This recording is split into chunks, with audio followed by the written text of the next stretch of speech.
Kembali di YouTube seri investasi bersama dengan saya Henry Wijaya dari Galeri Investasi Ukrida bekerja sama dengan Sukor Sekuritas. Nah, hari ini kita akan membahas mengenai satu produk investasi yang menarik, yaitu obligasi. Jadi obligasi itu teman-teman adalah utang jangka panjang yang bisa memberikan kita keuntungan. Nah, bayangkan seperti ini. Kamu memiliki uang lebih dan ingin memutarkannya agar mendapatkan keuntungan.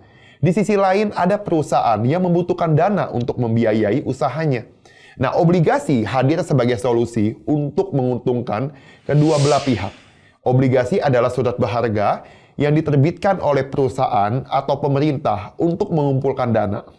Pembeli obligasi biasa disebut dengan investor, dan mereka memberikan pinjaman kepada penerbit obligasinya.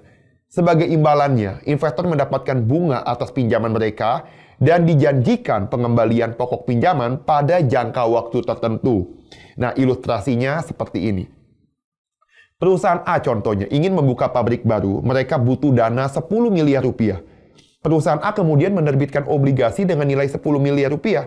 Nah, investor yang membeli obligasi ini dengan membayar 1 juta rupiah per lembar, artinya perusahaan A mendapatkan dana 10 miliar dari menjual 10.000 lembar obligasi. Nah, sekarang keuntungan dibagi investor apa aja? Yang pertama adalah mendapatkan bunga atas pinjaman mereka. Yang kedua, bunga obligasi biasanya lebih tinggi dibandingkan dengan bunga deposito. Berikutnya, pokok pinjaman itu akan dikembalikan pada jangka waktu tertentu. Nah, yang keempat adalah obligasi dapat diperjualbelikan di pasar sekunder, sehingga investor memiliki fleksibilitas untuk mencairkan dana sebelum jatuh temponya. Nah, sekarang adalah keuntungan bagi sang penerbit obligasi. Yang pertama adalah mendapatkan dana untuk membiayai usahanya. Yang kedua, tidak perlu memberikan kepemilikan saham kepada investornya. Yang ketiga, tentu memiliki jangka waktu lebih panjang untuk melunasi utang dibandingkan pinjaman bank. Obligasi merupakan investasi yang relatif aman dibandingkan saham, namun perlu diingat bahwa obligasi bukanlah investasi yang bebas resiko. Ada beberapa resiko yang perlu dipertimbangkan, seperti contohnya resiko gagal bayar.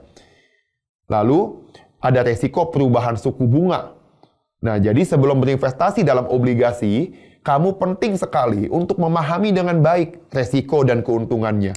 Untuk belajar lebih lanjut, segera hampiri kami di Galeri Investasi Ukrida di Junction Kampus 1, Universitas Ukrida.